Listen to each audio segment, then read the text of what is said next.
Hey boys and girls, it's Miss Lori. I'm so glad you came back today for story time. I hope you all had a wonderful weekend this past weekend. I think it's going to be a beautiful week this week. So I hope that after you do story time with me and taking the AR test that you can get outside and play some. We're going to continue our Little Golden Book Favorites series. This is actually the last story of this series, so we will start something else new later.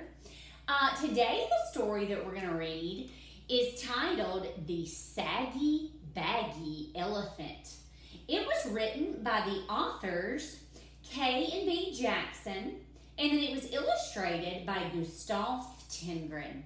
The Saggy, Baggy Elephant. I hope you enjoy it. A happy little elephant was dancing through the jungle. He thought he was dancing beautifully. 1, 2, 3, kick. But whenever he went 1, 2, 3, his big feet pounded so that they shook the whole jungle. And whenever he went kick, he kicked over a tree or a bush. The little elephant danced along, leaving wreckage behind him until one day he met a parrot. "Why are you shaking the jungle all to pieces?" cried the parrot, who had never seen an elephant before. "What kind of animal are you anyway?" The little elephant said, "I don't know what kind of animal I am. I live all alone in the jungle. I dance and I kick and I call myself Suki. It's a good sounding name and it fits me, don't you think?" "Maybe," answered the parrot.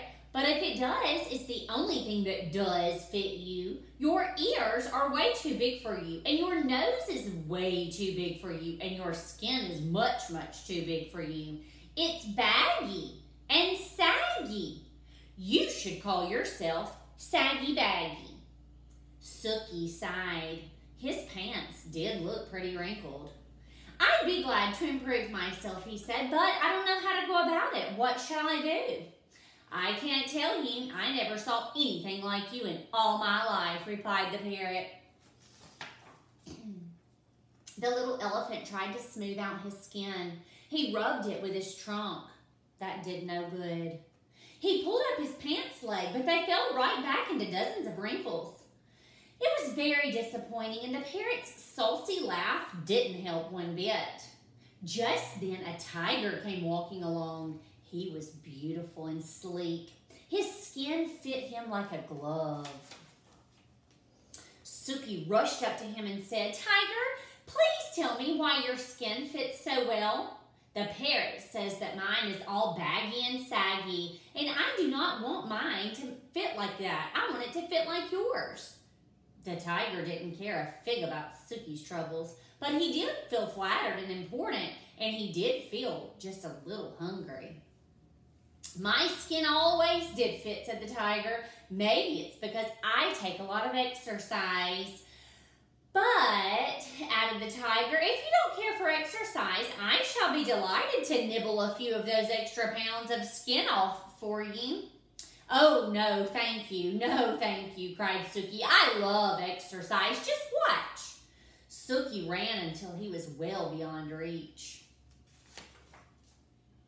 Then he did somersaults and he rolled on his back. He walked on his hind legs and he walked on his front legs. When Suki wandered down to the river to get a big drink of water, he met the parrot. The parrot laughed harder than ever.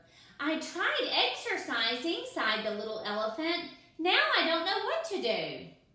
"Soak in the water the way the crocodile does," laughed the parrot. "Maybe your skin will shrink." So Suki tramped straight into the water. But before he had soaked nearly long enough to shrink his skin, a great big crocodile came swimming up, snapping his fierce jaws and looking greedily at Suki's tender ears. The little elephant clambered up the bank and ran away, feeling very discouraged.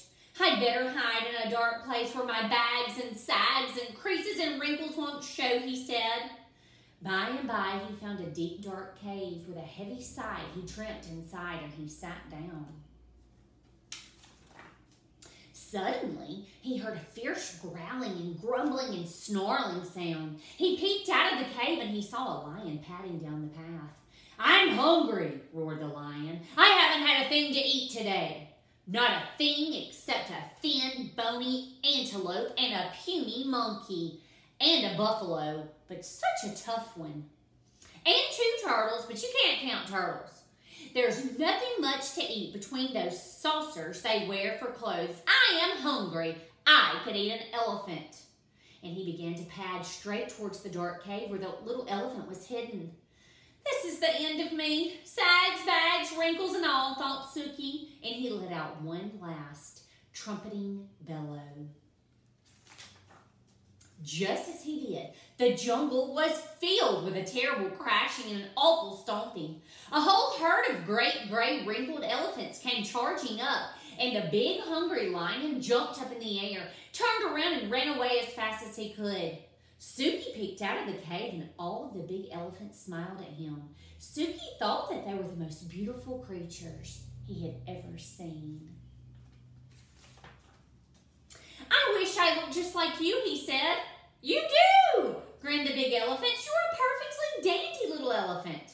And that made Suki so happy that he began to dance 1, 2, 3, kick all the way through the jungle with all those big, brave, friendly elephants behind him. The saucy parrot watched them dance, but this time he didn't laugh, not even to himself. The end. Boys and girls, I hope you enjoyed the Saggy Baggy elephant, and I hope that you have a wonderful Monday. See you soon.